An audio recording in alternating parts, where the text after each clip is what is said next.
In a Lonely Place was not just Nicholas Ray's most personally devastating film, it was a marriage dissolving in real time on camera, directed by a man who had already separated from his leading lady and was sleeping in a studio dressing room to conceal it, starring an actress who had been legally compelled to acknowledge that her husband's will and judgment were superior to hers in every conceivable situation, and built on an ending that Ray improvised on the spot after dismissing the entire crew because he could not bring himself to film the ending he had written, the one where Bogart strangled Graham to death, and the one that was closer to the truth than anyone on the production was prepared to admit. We are digging into the wreckage of In a Lonely Place, with 15 dark secrets the studio tried to bury, secrets locked inside production contracts, Ray's own confessions, biographer interviews, and the kind of biographical trajectory that only becomes fully legible once you understand what every person involved was simultaneously destroying and trying to save. The phrase "in a lonely place" appears in Dorothy Hughes's novel as Detective Brub Nicolai's diagnosis of the killer he is hunting. I honestly don't think he ever does escape. He has to live with himself. He's caught there, in that lonely place. In the novel, it is a description of the serial killer's psychological condition, the isolation of the psychopath who cannot connect, who kills women as a substitute for the intimacy he cannot form. In the film, where Dick Steele is not a killer but a man whose violence exists at the threshold of killing, the title shifts its meaning without abandoning it. The Lonely Place is not a psychopath's interior, but a Hollywood courtyard, a pair of adjacent apartments whose windows face each other across a space that is simultaneously intimate and unbridgeable. The title that in the novel described a murderer's moral solitude describes, in the film, the condition of two people who are entirely visible to each other and entirely unable to reach each other. The loneliness of the psychopath and the loneliness of the failed romance are, in that movement between novel and film, revealed to be the same loneliness. Nicholas Ray understood this. He was living it. Nicholas Ray arrived at In a Lonely Place in late 1949 with a directorial career of precisely 2 films, They Live by Night and Knock on Any Door, and a marriage of precisely 17 months that was already collapsing. He had married Gloria Graham the day her divorce from actor Stanley Clements was finalized in June 1948, and their son Timothy had been born 5 months later. By the time pre-production began on In a Lonely Place, Ray later admitted he was spending most of his time gambling, specifically, as he told biographer Patrick McGilligan, so that he would not have any money for Graham to take as community property. His own account of why he cast her is the most darkly comic piece of directorial self-analysis in Hollywood history. He told Bogart, half-jokingly, that casting his mercurial wife as Laurel Gray might save his marriage. It did not save his marriage. It gave him the greatest film of his career, the most precise portrait of the marriage's pathology, and the most complete document of what he and Graham were doing to each other, filmed in the apartment courtyard at Columbia's Gower Street studio, while, off-camera, both of them were lying to everyone about whether they were still together. The source novel that Hughes published in 1947 was, in the precise words of film critic Eddie Muller, a disturbing serial killer novel, one of the first American crime fictions to inhabit the consciousness of a psychopathic murderer from the inside. Hughes's Dick Steele is an ex-Air Corps pilot who has been strangling women across Los Angeles, 1 per month, since arriving from the East Coast. He is a rapist and a murderer. He is not a screenwriter. He is a man who claims to be writing a novel as cover for asking his police detective friend about the investigation into his own crimes. He is not a suspect. He is the killer. Andrew Solt's adaptation retained almost nothing of this, except the name, the setting, and the detective friend, transforming Hughes's study of sociopathic masculinity into a film about whether the man who might be capable of murder is actually capable of it. What the production code could not permit, a serial rapist and strangler as protagonist, forced the adaptation into the more psychologically complex territory of ambiguity, of a man who has the capacity for violence, and the question of whether that capacity has ever been acted upon. The code's censorship accidentally produced a more disturbing film than the one it was protecting audiences from. Hughes was not bothered by the changes. She praised Graham's performance. She appears to have understood, better than the censors, that ambiguity about violence is considerably more frightening than its documentation. The casting trajectory of Laurel Gray is documented with unusual precision because the star's input into the process was contractually significant. Bogart was the producer through his Santana Productions company, and the role was therefore partly his to fill. Bogart's first choice was Ginger Rogers, the comedian and dancer whose public persona was so constitutionally different from Laurel's quality that Ray, in his own account, simply could not imagine her in the role. His second choice was his wife, Lauren Bacall, a choice so cinematically logical and so personally charged that it would have produced either the great romantic noir or the great marital disaster, and possibly both simultaneously. Warner Brothers refused. They would not loan Bacall to a competing studio, and the decision, widely attributed to Warner's institutional irritation at Bogart having set up his own independent production company, foreclosed the most obvious casting choice. Ray then said, half as strategy and half as confession, that casting his own wife might save the marriage. The resulting film makes it clear that no such saving occurred. What Rogers would have given the role and what Bacall would have given it are questions that cannot be answered. What Graham gave it was the specific quality of a woman who understood the man she was playing opposite because she was living with the man he was based on. Before principal photography began in late October 1949, Bogart, as producer, required that Ray produce what subsequently became known as the Mr. and Mrs. contract. The document stipulated that Graham agreed, "My husband shall be entitled to direct, control, advise, instruct, and even command my actions during the hours from 9 a.m. to 6 p.m., every day except Sunday, during the filming of In a Lonely Place. I acknowledge that in every conceivable situation, his will and judgment shall be considered superior to mine and shall prevail." A further clause forbade Graham to nag, cajole, tease, or, in any other feminine fashion, seek to distract or influence him. Vincent Curcio, author of Suicide Blonde, The Life of Gloria Graham, notes that it was producer Robert Lord who insisted on the contract based on what Lord described as 25 years of experience as a married man. Graham fought it, calling it slave labor. She signed it. What she had signed, in the most precise biographical reading, was the thematic argument of the film she was about to make. A legal document in which a woman formally acknowledged that a man's will was superior to her own, and agreed to suppress her own personality in service of his creative vision. The film's Laurel Gray does exactly the same thing, and the film's moral argument is exactly the process by which that suppression becomes intolerable. Ray had asked Graham to sign a contract whose terms his film was about to condemn. Ray and Graham separated during production. The precise timing is documented differently in different accounts, but what is clear is that by the time the most emotionally demanding scenes were being filmed, the director and his leading actress were no longer living together and were actively concealing this from the cast, crew, and studio. Ray's solution, described in his own words in the Cineast magazine account of the production, was to tell the crew that he needed to work on the script late at night and to arrange for a studio dressing room to serve as his apartment. Graham played along with the charade. Nobody knew. Frank Lovejoy, who played the detective Brub Nikolai, was suspected by Ray of covering for Graham's nocturnal absences, a suspicion so consuming that Ray, according to the Cineasti account, began limiting Lovejoy's close-ups as punishment. The film that was being made about a couple whose love is corroded by suspicion and surveillance was being made by a couple whose marriage was being corroded by suspicion and surveillance. The director who was filming Dick Steele's paranoid monitoring of Laurel Gray's movements was simultaneously conducting paranoid monitoring of his own wife's movements. The production and the marriage were not parallel. They were the same story, told in two registers simultaneously. The most consequential directorial decision in a Lonely Place was made after the cameras stopped. The original screenplay, written by Solt and revised by Ray, ended with Dix strangling Laurel to death in the heat of their final argument. Sergeant Nikolai arrives immediately afterward, tells Dix he has been cleared of Mildred's murder, and arrests him for killing Laurel.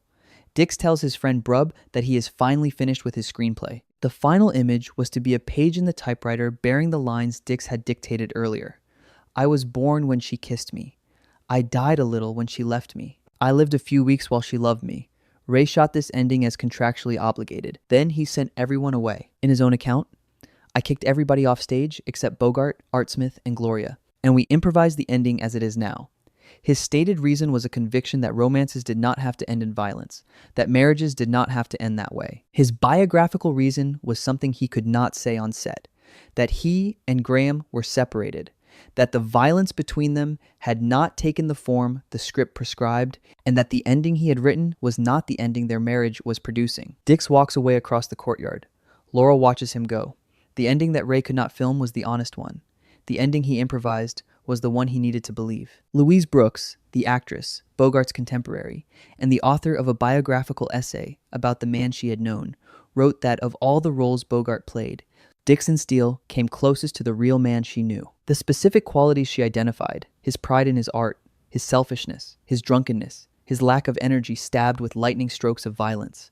These were not performance choices. They were biographical transcription. Bogart was, by most accounts that survive, a man of significant and sometimes frightening volatility, a man whose public charm concealed a private temper that those who knew him described in terms that the film's Dixon Steele embodies. The production gave Bogart a role that required him to perform something he did not need to imagine, in a film about whether the man who might be capable of murder actually is, and Bogart, who had apparently not murdered anyone, but who had lived the emotional architecture of the character, delivered what critics now uniformly consider his finest performance. The film hit too close to home, Brooks suggested, implying that his subsequent dismissiveness about it was the reaction of a man who had seen himself in a mirror and found the reflection uncomfortable. Bogart looked at In a Lonely Place and saw the real Bogart. He did not like what he saw. He called the film a disappointment. He was describing himself. Burnett Guffey's Academy Award-nominated cinematography for In a Lonely Place achieved something that the film's critical conversation has consistently praised and rarely examined with precision. It made the Beverly Patio Apartments Courtyard, a fabricated Columbia backlot set, feel like a genuine geography of surveillance and exposure. Every scene in the courtyard is shot with the awareness that both apartments face inward, that the windows are always available for observation, that privacy in this space is theatrical rather than actual. Guffey's camera placement consistently reminds the audience of what is visible from across the courtyard, whose window is lit, whose curtain is moving, who can be seen, in a visual grammar that mirrors the film's psychological grammar. Both Dix and Laurel are always potentially observed, always aware of being observed, always reading the other's visible behavior as evidence. The courtyard as panopticon, the space where love and surveillance are architecturally identical, was Guffey's most sustained contribution to a film whose emotional architecture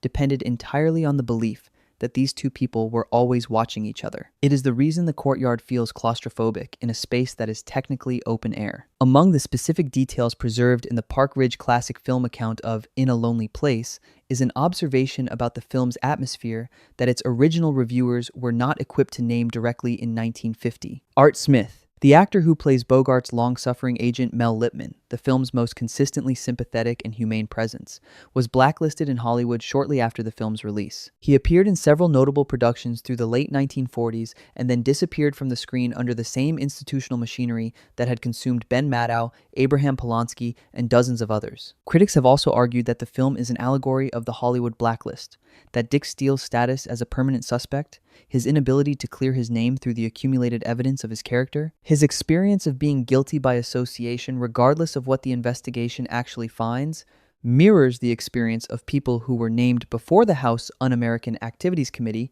and could not subsequently re-establish their innocence because institutional suspicion had replaced evidentiary standards. The film was made in the year the blacklist was most actively destroying careers. Art Smith was one of its victims.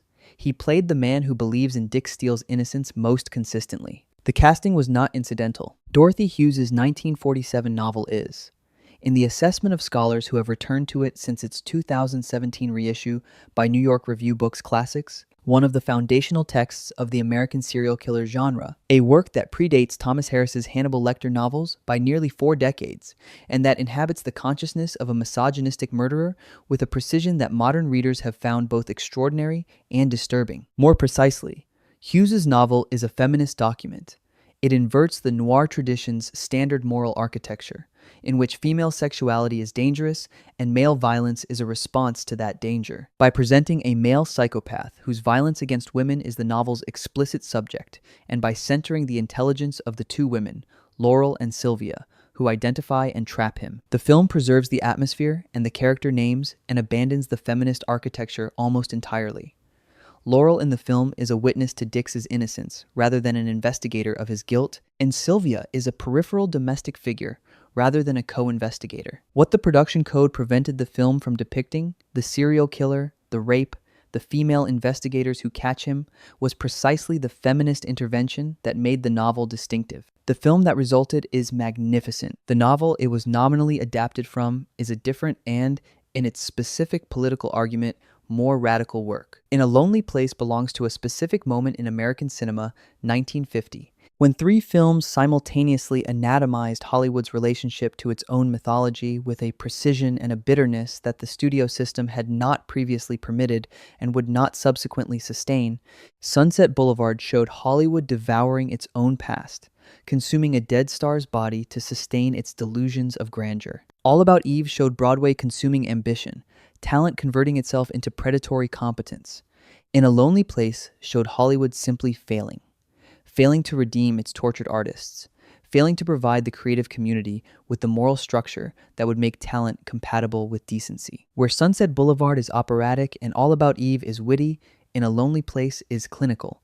It does not mourn Hollywood's corruption, it simply observes it with the specific detachment of a man who knows the institution well enough to have no remaining illusions. Ray was not Wilder, and he was not Mankiewicz. He was a man making the film about the specific Hollywood that was destroying his marriage, and the result was the most honest of the three, and the least seen then and now. The biographical aftermath of In a Lonely Place is the strangest footnote in the history of a film whose biographical dimensions were already extreme. Nicholas Ray ultimately ended his marriage to Graham over an incident he described to the end of his life as discovering her in bed with his 13-year-old son from a previous marriage, Anthony Ray. Graham's biographer disputed this account entirely, calling it fiction. What is not disputed is what happened 8 years later in 1958.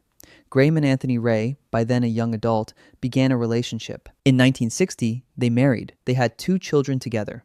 The marriage lasted 14 years, the longest of Graham's 4 marriages. The woman who played the film's most searching portrait of a relationship destroying itself through suspicion and the impossibility of trust subsequently married the person whose existence had allegedly ended the marriage the film was depicting. The biographical trajectory of In a Lonely Place does not end when the credits roll. It ends in 1974, in a Tijuana marriage certificate between a woman and the man who had been her stepson. The film's study of the impossibility of normal love was the most accurate prediction of its own director's biographical future that any film has ever produced. The critical reception of In a Lonely Place at its May 1950 release was generous and superficial in equal measure. Bosley Crowther in the New York Times praised Bogart's performance as being in top form and called the film a superior cut of melodrama, both assessments accurate and neither one sufficient. Variety noted the performance approvingly, while questioning the film's commercial viability given what it called the bleak ending. The marketing materials advertised it as the Bogart suspense picture with a surprise ending, a description so comprehensively wrong about what the film was doing that it functions as a period document of institutional incomprehension. The studio that owned a film about the impossibility of categorizing a violent man's relationship to his own capacity for murder sold it as a thriller with a twist. The critics who reviewed it in those terms were measuring the right film by the wrong scale. The surprise ending they promoted, the one audiences could actually see, was not a twist in any conventional sense. It was an absence where a resolution should have been, which is the most honest thing a film about this material could provide. The film was considered a box office disappointment. Howard Hughes, who owned Graham's contract at Radio Keith Orpheum, admitted he never saw it. The 75 years since the film's commercial disappointment have produced a critical reputation that now stands at 96% on Rotten Tomatoes and includes Roger Ebert's 2009 addition to his great movies list and Eddie Muller's identification of it as one of his top 25 noir films. As close, Mueller wrote, as a studio film ever got to personal filmmaking. The film's specific subject, the man whose violence exists at the threshold of what society is prepared to call criminal, whose intimate partner cannot determine whether she is in love with someone capable of murder or simply with someone capable of the anger that murder requires, has aged into one of the most permanent and most uncomfortable questions in the literature of intimate relationships. The question Laurel Gray cannot answer, is this man dangerous to me specifically? And how would I know? Is the question that every person in a relationship with a volatile partner must answer, and must answer without adequate evidence, and must answer while the feeling of love is actively distorting every piece of evidence available. The film understood this in 1950. It took 75 years of subsequent scholarship in psychology, domestic violence research, and feminist film criticism to develop the vocabulary to describe what it had understood. The film that survived, made while its director slept in a dressing room, by an actress who had signed a contract acknowledging her husband's superior judgment, ending with an improvised scene that Ray performed because he could not bring himself to film the scene he had written, starring an actor who Louise Brooks said was playing himself and who subsequently dismissed the film as a disappointment, is the most intimate major American film of its era, and the most honest about what intimacy costs. Ray built a studio apartment courtyard and made it feel like every space where two people watch each other from opposite windows and cannot decide whether what they are watching is love or surveillance. Graham signed a contract giving her husband authority over her actions, and then gave the performance of her career demonstrating why that authority was intolerable. Bogart played a man whose violence was recognizable to everyone who knew the real Bogart, and called the film a disappointment because the recognition was too precise. And the ending Ray improvised, the one where Dick simply walks away, where Laurel watches him go, where no one is killed and nothing is resolved, was the most honest ending available, and the most devastating, because it refused to let the violence be the conclusion. The violence was not the conclusion.